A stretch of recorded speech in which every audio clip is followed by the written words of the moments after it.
আসসালামু আলাইকুম everyone. Mariam's kitchen থেকে আজকে আমাদের আইটেমটা হচ্ছে কাঁচা আমের শরবত। তো এখানে আমি শরবত বানানোর জন্য একটা ব্লেন্ডারের মধ্যে অল্প পরিমাণে বিলিতি পাতা, 4-5টা রসুনের কোয়া, 3-4টা কাঁচামরিচ ও স্বাদের জন্য নর্মাল লবণ ও বিট লবণ দিয়ে দিচ্ছি। তারপর এর মধ্যে আমি দিয়ে দিচ্ছি কেটে রাখা আমগুলো। তারপর এর মধ্যে স্বাদের জন্য দিয়ে দিচ্ছি চিনি।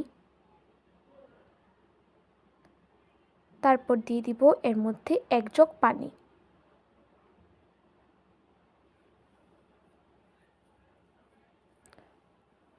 তারপর এটাকে আমি ভালোভাবে ব্লেন্ড করে নিব। তো এখানে আমি 20 সেকেন্ডের মতো এটাকে ব্লেন্ড করে নিয়েছিলাম। তো এখানে আমার এটা ব্লেন্ড করে নেওয়া শেষ, তাই এটাকে আমি দুটো গ্লাসের মধ্যে ঢেলে নিচ্ছি। তো এই তো এখানে তৈরি হয়ে গেল আমাদের কাঁচা আমের শরবত। আপনারা অবশ্যই আপনাদের বাসায় ট্রাই করবেন। আজকের মতো এই পর্যন্তই। আল্লাহ হাফিজ।